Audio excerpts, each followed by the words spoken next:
Terima kasih Anda masih bersama kami. Bagi Anda yang baru saja bergabung, kami hadirkan kembali 3 berita utama hari ini.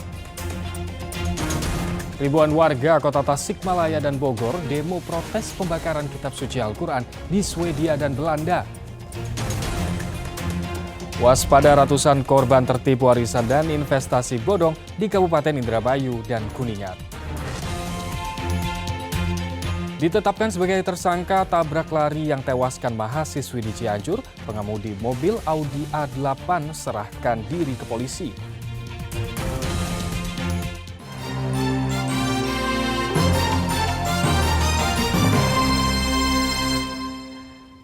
Pembakaran kitab suci Al-Quran oleh 2 politisi anti-Islam di Swedia dan Belanda memicu protes umat Muslim Jawa Barat. Unjuk rasa dilakukan warga kota Bogor dan kota Tasikmalaya. Membentangkan spanduk dan poster yang berisi protes ratusan umat Muslim di kota Bogor berunjuk rasa di Tugu Kujang, kota Bogor Jumat pekan lalu. Mereka mengecam pembakaran kitab suci Al-Quran oleh politisi Denmark Rasmus Paludan di Swedia dan Edwin Wagensveld di Belanda beberapa waktu lalu. Pengunjuk rasa meminta pemerintah Indonesia mengambil sikap tegas terhadap ungkapan kebencian dan pelecehan terhadap agama dan umat Islam, serta mendesak agar dilakukan pemutusan hubungan diplomatik dengan kedua negara tersebut. Unjuk rasa memprotes hal yang sama juga dilakukan ribuan umat Muslim di depan Masjid Agung Kota Tasikmalaya. Massa yang berasal dari berbagai daerah dan pesantren serta ormas Islam berkumpul untuk melakukan aksi bela Al-Quran.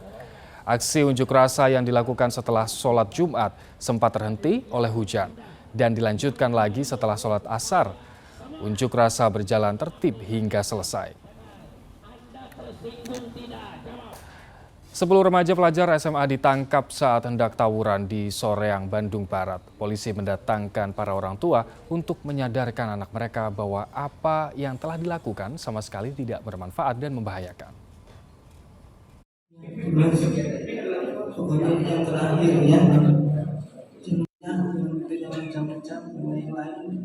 Sepuluh orang remaja asal Soreang ini bersimpuh dan menangis di hadapan orang tuanya setelah ditangkap polisi saat hendak tawuran menyerang kelompok pelajar lainnya di Jalan Al-Fatu, Soreang, Kabupaten Bandung Barat.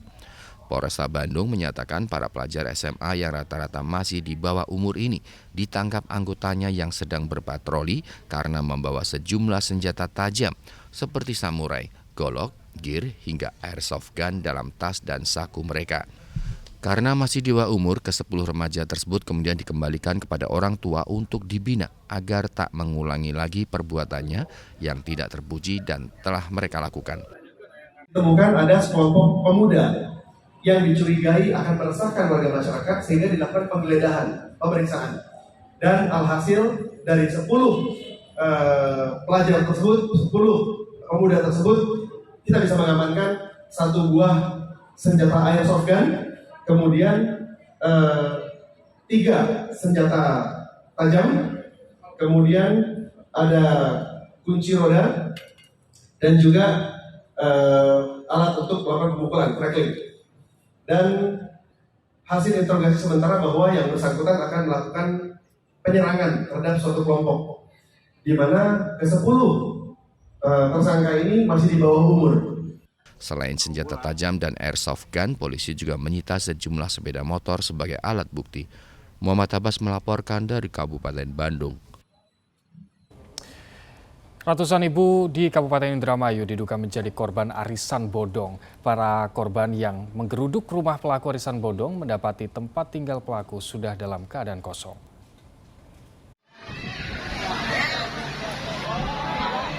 Ratusan ibu berkumpul di Balai Desa Cangkingan, Kecamatan Kedoan Bunder, Kabupaten Indramayu pada Kamis pekan lalu.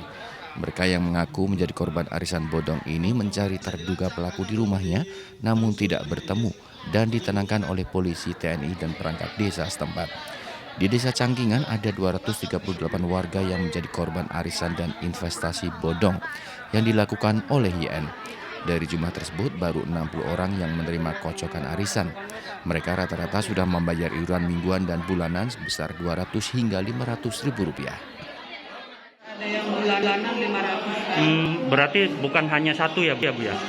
Kalau di total kan berapa miliar, Bu? Nggak tahu sih ya, ada kali 1 M lebih.